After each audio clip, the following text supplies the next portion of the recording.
नमस्कार, मैं हूं करमवीर और आप देख रहे हैं देश और दुनिया। हमारे साथ हैं वरिष्ठ पत्रकार अफरोज जी सर। सर बहुत बहुत स्वागत है। नमस्कार। चार लाइनें सर।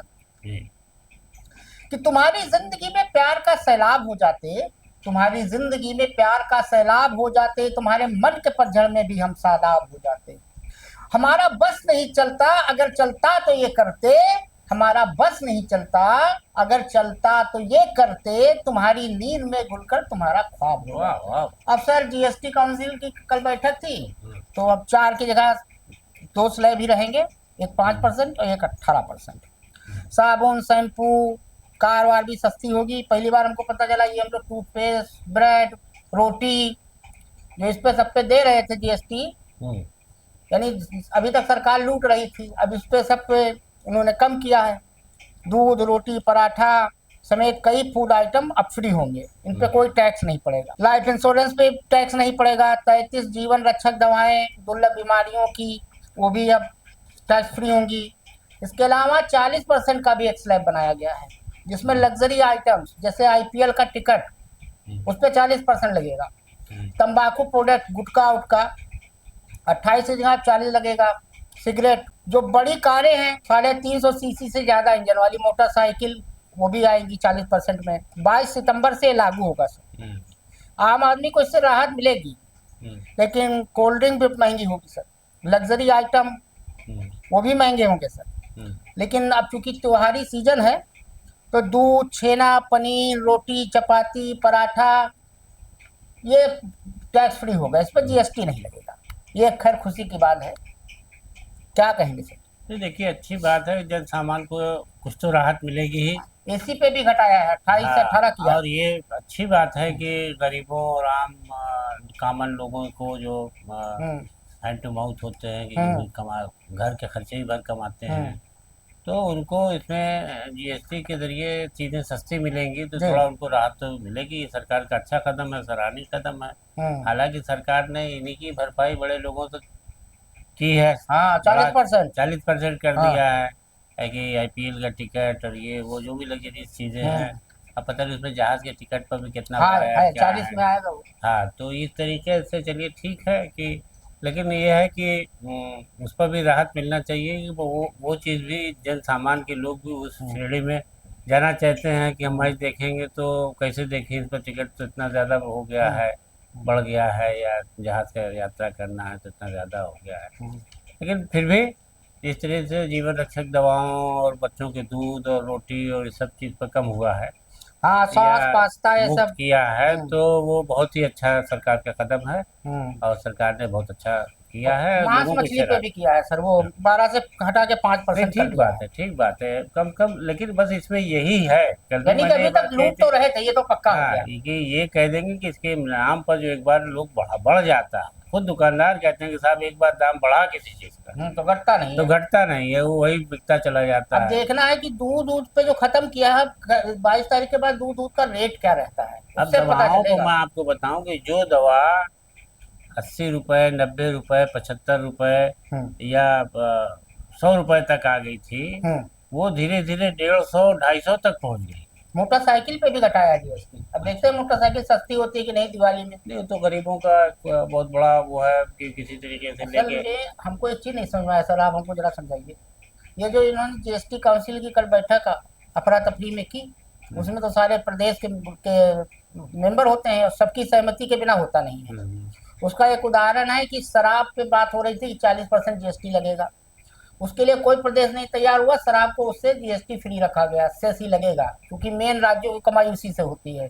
अगर जीएसटी लगा देते शराब बहुत सस्ती हो जाती। नहीं, ये बताएं लेकिन कि हाँ। हम जो पूछना चाह रहे थे, हम्म, ये जो अचानक इन्होंने किया, हम्म, ये ट्रम्प का टैरिफ का डर है, हम्म, बिहार के चुनाव का डर है, हम्म, वोट चोर गद्दी छोड़ का डर है, या जो अभी चाइना जापान हो के आए और कुछ हासिल नहीं कर पाए, पाकिस्तान ने इनसे बढ़िया वहां किया डिप्लोमेटिक तरीके से। ये हमारा दूसरा सवाल यह है सर, हम्म, कि हमसे बेहतर विदेश नीति तो कूटनीति हमें पाकिस्तान की लगी हो। मतलब माफ कीजिएगा, पाकिस्तान कोई हमारा मित्र नहीं है, लेकिन हमें लगा, देखिए पाकिस्तान ने क्या किया सर, उसके रसिया से भी बड़े अच्छे संबंध। हम्म, रसिया ने भी कल तारीफ की उसकी, चाइना भी उसकी तारीफ कर रहा है, और अमेरिका में जनरल मुनीर लंच भी खाए। अमेरिका से भी उसके अच्छे संबंध हैं, उनका बिटकॉइन चल रहा है पाकिस्तान में, उनके दामाद का। और जनरल मुनीर कल चाइना के विक्ट्री परेड में भी शामिल हुए। मोदी जी इसीलिए भाग आए थे, अब हमको समझ में आया काहे नहीं रुके। और यही काम तब हुआ था जब ये आसियान या कौन सा भी था, ब्रिक्स का कौन सा था भी, ब्रिक्स का, हाँ उसमें भी यही हुआ था। जनरल मुनीर को बुला लिया था ट्रंप ने, इनको भी फोन किया था, ये वहां भी भाग आए थे। भगवान ने बचा लिया, नहीं गए। क्या आपको क्या लगता है ये कौन सा खौफ था जो इसने जीएसटी का काम करा दिया? ये देखिए, ये तो हर सरकार, हर पार्टी की सरकार करती है कि जनता को जब देखती है कि हमारे फेवर से हट रही है या और समय तो हमारा कई तरफ से समर्थन घट गिरे हैं। रहा है, या राज्यों से इलेक्शन से उसको अंदाजा होने लगता है। और 17 तारीख को 75 साल भी हाँ, हो रहा है, तो ये चीजें होती हैं। हाँ, 75 साल भी पूरे होने जा रहे हैं। संघ से भी नहीं बन रही तो है। अब ये कम से कम कुछ ऐसा कर दिया है जिससे ये दावा अगली सरकार या अगले अपने उसके चुनाव जीतने के लिए, बिहार में हार या बिहारी में जीतने के लिए, ये कह सकते हैं कि हमने जनता के लिए किया है। ये नहीं तो बताएंगे हमने इतने दिन लूटा हाँ, क्यों। लेकिन ये कि ये कहना कि सिर्फ यही कर रहा है, सब सरकारें करती हैं। हर सरकार अपने दौर में कुछ ना कुछ ऐसा योजना बना लेती है चुनाव से पहले या चुनाव या वो करती ही रहती है। तो ये कोई वो नहीं। और दूसरी बात ये जो आपने दूसरा सवाल किया कि हमारी विदेश नीति, तो हमारी विदेश नीति जब हम विदेश मंत्री कहेंगे कि चीन से नहीं निपटा जा सकता। हाँ ये आप सही कह रहे हैं। और दूसरी बात ये कि पाकिस्तान तो बहुत ही बुज़दिल और वो डरपोक टाइप का है। हाँ वो लेकिन अगर तीनों देश से उसने हाँ, तालमेल बना तो रखा वो है। जानता है कि हमको कैसे चलना है। आपने उसकी नीति की तारीफ की है, मतलब तारीफ तारीफ का तारीफ मतलब क्या की, आपने कहा कि वो चालाकी उसकी बयान की हाँ। है कि वो किस तरीके से अपनी कूटनीति हाँ खेल रहा है। तीनों देश से बना रखा और है। हमारे यहाँ कूटनीति में थोड़ी सी आपको जो है, जैसा आपने बताया कि वो तेजी नहीं दिखाई देती कि विदेश मंत्री कुछ कहते हैं और कोऑर्डिनेशन नहीं है हाँ, आपस में। हाँ, और भी हमारी विदेश नीति को लेकर के कई बार सुब्रमण्यम स्वामी और भी लोग कह चुके हैं। और हमारे विदेश मंत्री नहीं गए थे सुएज की बैठक में, जाना चाहिए हाँ, था विदेश मंत्री को। मंत्री को जाना चाहिए था। तो इस तरीके से जो है वो कमजोर मुल्क तो बना के रखेगा। हम चूंकि समृद्ध और अपने को बहुत ताकतवर विश्वगुरु मुल्क हैं। मानते हैं, विश्वगुरु की भूमिका में नजर आना घंटा चाहते विश्वगुरु हैं, हैं। तो इस तरीके से हम मेरे हर जितनी जल्दी किसी के आगे झुक जाना, जिस तरह पाकिस्तान और मुनीर ने किया वहाँ पर उनके कल थे वो विक्ट्री परेड में। तो वो ठीक है, वो दोनों बातें आपकी सही है। अपने जो सवाल किया, लेकिन ये मेरी समझ में ये आता है कि वो पाकिस्तान की मजबूरी है। हाँ वो तो है। और हमारे देश में ऐसा नहीं है कि हम जो हर एक के पीछे पीछे लग जाए सिर्फ इसलिए। अब सर 29 जनवरी 2025 को प्रयागराज महाकुंभ में बहुत बड़ा हादसा हुआ था। 8 महीना बीत गया, एक कमेटी बनाई गई थी जिसको कहा गया था 2 महीने में रिपोर्ट दो। 8 महीने में 9 दिन चले, 2.5 कोस वाला हाल है, कछुआ भी इनसे तेज चलता है। अब ये जो गठन किया गया था, अब वो बयान दर्ज करेगा आम आदमियों के, कह रहा है कि सीसीटीवी फुटेज जिसके पास हो, वीडियो फुटेज हो, लाओ। अभी तक कुछ हुआ है नहीं। ईमेल आईडी व्हाट्सएप नंबर जारी किया है और कह रहे हैं कि जो वीडियो भेजेगा उसकी जांच, उसका नाम गोपनीय रखी जाएगी और कोई भी व्यक्ति सीधे लखनऊ विकास भवन स्थित कार्यालय में भी साक्ष्य वीडियो दे सकता है। ये भी कहा गया है कि वीडियो साथ देने वाले व्यक्ति की पहचान गोपनीय रखी जाएगी। मौनी अमावस्या के दिन हुई भगदड़ की रिटायर जस्टिस हर्ष कुमार की अध्यक्षता में 3 सदस्यीय कमेटी जांच कर रही है। क्या कहेंगे? नंबर भी है 94 54 40, जिसके पास वीडियो हो तो आप दे सकते हैं। 94 54 40 0596, इस पर आप व्हाट्सअप कर सकते हैं। क्या कहेंगे सर? अब देखिए, ये तो जनवरी की घटना, अब सितंबर 9वां महीना हो गया है। अब ये उनको होता है तभी व्हाट्सएप नंबर कि 9 महीने बाद आप ये कह रहे हैं कि हम बयान दर्ज कराएंगे। कितने लोग तो भूल भाल जाते हैं, वीडियो डिलीट हो जाते हैं, मेमोरी भर जाती है। ये खाना पूरी वाली बात हो रही है कि 9 महीने बाद वो चले हैं कि साहब बयान दर्ज करेंगे और जांच करेंगे और आम आदमी से ये अपील करेंगे कि अब कौन कहाँ का आया था, कहाँ चला गया, ताज़ा रहता है तो लोग बता सकते हैं। पूरे देश के 9 लोग आए थे। महीना अपने वो लोगों को भूल जाने और अपने काम में व्यस्त हो जाने का मौका दिया। हाँ, मेमोरी भर जाती है, बहुत लोग डिलीट कर लूँ, मोबाइल चोरी हो गया होगा, बहुत सारी उचित चीजें हैं। नहीं, बहरहाल वो करा रहे हैं, जांच कराए, आयोग करे। हाँ, वो तो कागजी कार्रवाई है।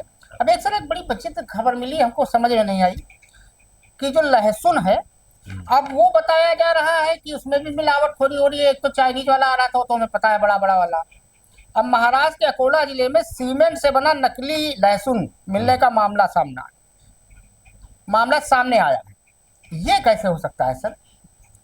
नहीं, देखिए, अकोला में महाराष्ट्र के अकोला जिले में अगर ये हो रहा है हम्म। तो महाराष्ट्र में मतलब कोई ऐसी खबर अभी तक हमने पढ़ी नहीं, सुनी नहीं। और सीमेंट से लहसुन का क्या ताल्लुक? हाँ, हमें भी ये मामला समझ नहीं आया। तो सीमेंट तो कर्री हो जाती है ना, हम्म। अगर चूर भी होगी तो उसमें इतनी किरकिराहट होगी कि आदमी मुंह में रख ही नहीं सकता। ठीक, एक खबर तुमने कहा लोगों को जागरूक करने हाँ, के लेकिन लिए। ये कि बहरहाल अगर लहसुन से कैसे बना रहे हैं, क्या बना रहे हैं, ये खबर अगर है तो बहरहाल जनता को जागरूक करने के लिए आपने बता दिया है।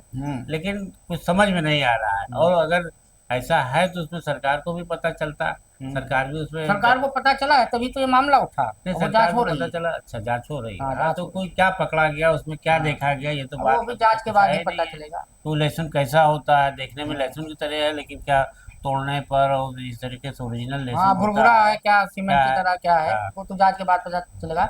आरएसएस ने सर पिछले दिनों 3 दिन की बैठक की थी, तो उसके 6 संगठनों के लगभग 80 प्रतिनिधियों की एक बंद दरवाजे में बैठक आयोजित हुई। 91 साल के हो गए, एक मार्गदर्शक मंडल के मुरली मनोहर जोशी साहब हुआ करते थे, एचआरडी हुआ मिनिस्टर, करते थे नहीं है, मतलब जिंदा है लेकिन मंत्री हुआ करते थे। मंत्री हुआ करते। और अच्छा। मोदी जी के लोकसभा क्षेत्र बनारस से एमपी भी थे, उनको कर दिया गया था मार्गदर्शक मंडल में। अब 17 के बाद देखते हैं मोदी जी का क्या होता है। तो मुरली मनोहर जोशी भी उसमें मुख्य वक्ता थे। वैसे तो ये राइट विंग वाले अमर सेन को रोज जी पानी पी पी के गालियां देते हैं, भाजपा आरएसएस खूब देती है, लेकिन उन्होंने जिक्र किया अमर सेन का, नोबेल पुरस्कार विजेता।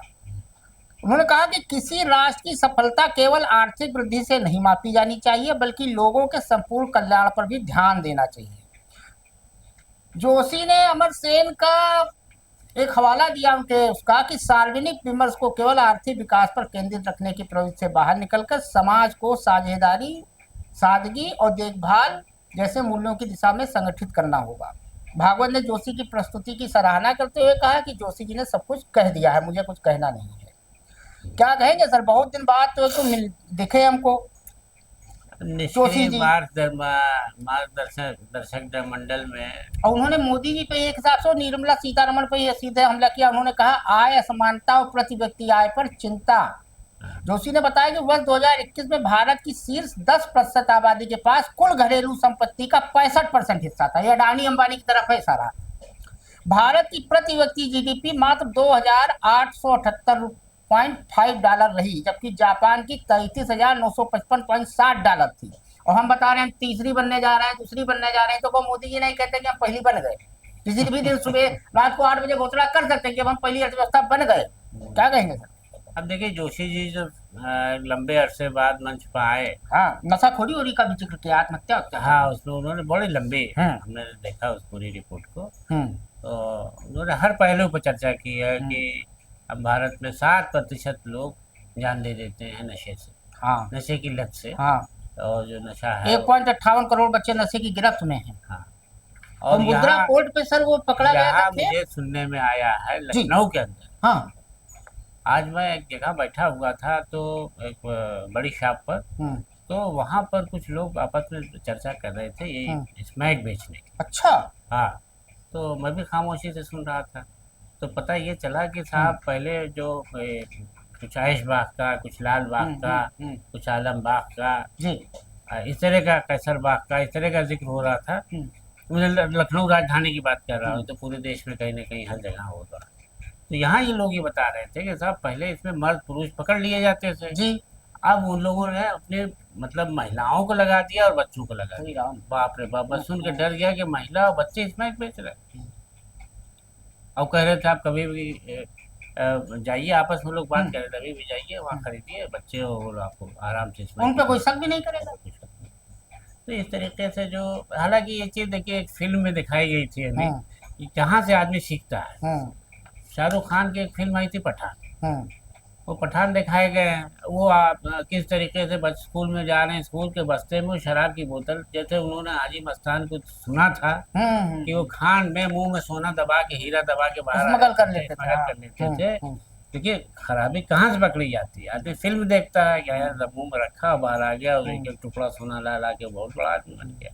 तो शाहरुख खान को भी दिखाया था कि वो स्कूल के बस्ते में शराब की बोतल लेके जा रहा है, पुलिस के नाके ही से गुजर रहे हैं, वो सोच रहे हैं बच्चा जा रहा है स्कूल का, आपने बहुत बढ़िया याद दिलाया। पिछले दिनों हम लोगों ने एक जिक्र किया था, वो साउथ के वो जो डीजीपी साहब थे, जिनकी लड़की हाँ हीरोइन हाँ हाँ, राम्या, राम्या राय। उन पे ईडी ने 300 करोड़ का ठोक दिया जुर्माना। हाँ हाँ, ये ये हुआ? नशे की कारोबार है कुछ। नहीं, वो सोना स्मगल था। सोना सोना सोने अब का। सर मुरली मनोहर जोशी ने खुद धो धो के मारा। उन्होंने नहीं नहीं, कहा हाँ, उन्होंने यही यही सारी बातें जो भी मैंने आपको बयान की, हाँ, कि उन्होंने बड़ी बारीकी से अध्ययन करके इस पर जिक्र किया है कि 7% लोग जो और है खैर विद्वान व्यक्ति रहे, हाँ, प्रोफेसर रहे। नशे की गिरफ्त में। भारत की डॉक्टर आबादी का साहब 7%। हाँ, डॉक्टर साहब ने एक चीज और बताई। डॉक्टर साहब ने कहा कि भारत में केवल 23.9% लोग वेतनभोगी कर्मचारी हैं, जबकि पोलैंड में संख्या 80.1 और जापान में 90.5 है। और विश्वगुरु हम बनेंगे, भगवान ने जाने कहाँ से बनेंगे। तो इशारे इशारे में उन्होंने अपनी सारे देश में जो कमियां हैं उनको तो बहुत लंबा अनुभव रहा है। क्या बताई है। आपको क्या लगता है सर, क्या वो फिर एक्टिव हो रहे हैं क्या?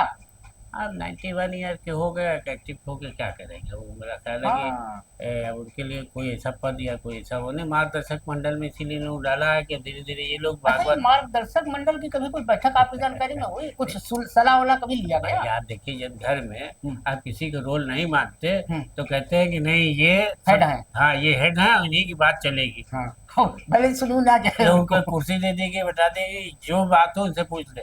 अब जब हम देख लिया कि इनसे कोई राय नहीं लेता, वो चुप, हमारे डर की जो दाल रोटी मिल रही वो भी बंद हो बंद हो जाएगी। जाएगी। तो कहने के चाचा ये हो रहा है, अब्बा ये हो रहा है, हाँ, बाबा ये हो रहा है, ठीक है ना? हाँ ठीक है ना, वो कहते हाँ बच्चा जो कर रहे हो सब सही। तो वही हाल है। वो मार्गदर्शक मंडल भाई।